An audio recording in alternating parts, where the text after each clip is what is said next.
1 Samuel, capítulo 5. Tomaram os filisteus a arca de Deus e a meteram na casa de Dagom, junto a este. Versículo 2. Os filisteus levaram a arca do Senhor direto para o templo de sua principal divindade. Chegando pela manhã naquele lugar, os moradores viram o primeiro aviso de Deus. A imagem de Dagom estava caída, prostrada rosto em terra, diante da arca do Senhor. Ignorando o que viram, voltaram a colocar a estátua no lugar. Na manhã seguinte, a estátua de Dagom estava novamente prostrada diante da arca, desta vez, porém, sem a cabeça e sem os braços, restando dela apenas o tronco.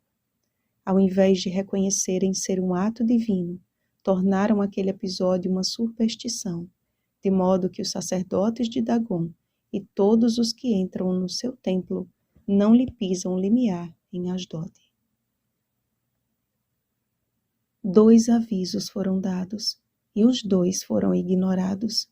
Então, a mão do Senhor castigou duramente os de Asdod, e os assolou, e os feriu de tumores. Levaram, pois, a arca do Senhor a Gate, e depois de cidade em cidade. Em Gate, a mão do Senhor foi contra aquela cidade com muito grande terror.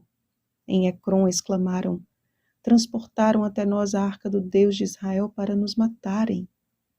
De cidade em cidade, Deus mostrava o seu poder e se deu a conhecer àquela gente por conta própria, já que Israel havia falhado como seu representante na terra. De forma que, reunindo-se todos os príncipes dos filisteus, chegaram à conclusão de que deveriam devolver a arca do Senhor ao seu lugar de origem, pois grande castigo lhe sobreveio, e o clamor da cidade subiu até o céu. As demais nações deveriam conhecer ao Senhor pelo testemunho de Israel, mas os filhos de Israel deixaram contaminar-se com os costumes pagãos, dando as costas à vontade de Deus. Dentro da arca da aliança estava a lei moral de Deus, a manifestação de seu caráter, os 10 mandamentos. No primeiro mandamento está escrito: não terás outros deuses diante de mim. Êxodo capítulo 20, versículo 3. Lá estava, pois, a arca de Deus, com os mandamentos do Senhor, dentro de um templo pagão, junto a um Deus fajuto. Percebam que Deus não começou afligindo o povo com sua mão, e sim deixando claro que só a ele deveriam prestar culto. Mas os filisteus não estavam dispostos a compreender o que se passou ali. Então, além de colocar a estátua na mesma posição no dia seguinte, o Senhor ainda lhe cortou a cabeça e os braços. O recado era óbvio e direto. O Deus ao qual vocês servem nem tem poder, cabeça, nem tampouco nele há força alguma, braços.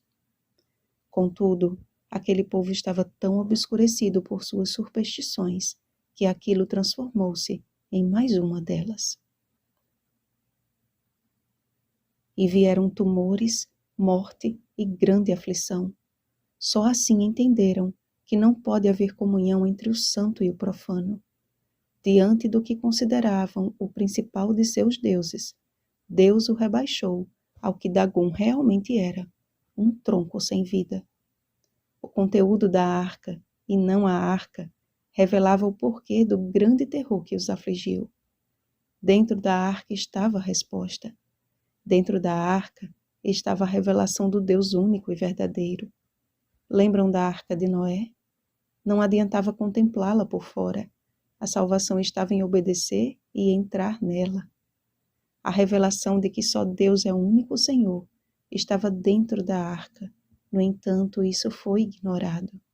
Mas Deus tornou em vergonha aquela imagem e tornou glorioso o que eles haviam rejeitado. Foi do agrado do Senhor, por amor da sua própria justiça, engrandecer a lei e fazê-la gloriosa. Isaías capítulo 42, versículo 21. Então, tornaram atrás, como também confirma o profeta Isaías. tornarão atrás e confundir-se-ão de vergonha os que confiam em imagens de escultura, e as imagens de fundição dizem: vós sois nossos deuses. Isaías capítulo 42, versículo 17. E isso nos leva à quebra do segundo mandamento: não farás para ti imagem de escultura. Êxodo capítulo 20, versículo 4. Deus tentou advertir aquele povo de forma branda, mas eles escolheram a sua indignação. Mas o Senhor é verdadeiramente Deus. Ele é o Deus vivo e o Rei eterno. Do seu furor treme a terra, e as nações não podem suportar a sua indignação. Jeremias capítulo 10, versículo 10. Deus revelou o conteúdo de sua arca da única maneira que aquele povo entenderia. E por seu poder e força, mostrou que os ídolos são como um espantalho em pepinal e não podem falar. Necessitam de quem os leve, porquanto não podem andar. Não tenhas receio deles, pois não podem fazer mal, e não está neles o fazer o bem. Jeremias capítulo 10, versículo 5. Aqueles ídolos antigos não deixaram de existir, só tomaram o formato moderno da promiscuidade, egocentrismo e vaidade. Hoje a Bíblia tornou-se uma arca da aliança ao lado de deuses erguidos pela idolatria humana. É desconsiderada, ou pior do que isso, é usada da forma errada, para propósitos errados, por pessoas que andam no erro. E de forma proposital, as verdades do Senhor são lançadas por terra. Daniel capítulo 8, versículo 12. Em sua palavra, Deus mostra a sua glória. Seu conteúdo não foi deixado a nós como um amuleto para ser deixado aberto no Salmo 91, ou como objeto de decoração, nem tampouco como um best-seller sagrado, ou um livro comum para ser interpretado de acordo com o interesse egoísta de cada um.